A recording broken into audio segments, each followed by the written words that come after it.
touch the sound of silence, and in the naked light I saw 10,000 people maybe.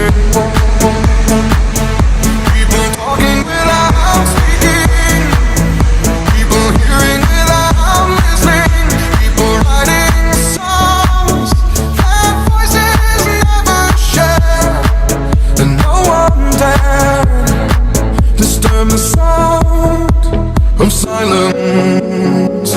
Fool said, you do not know. Silence like a cancer grows. Hear my words and I might teach you. Play my arms and I might reach you. But my words, like silent raindrops, fell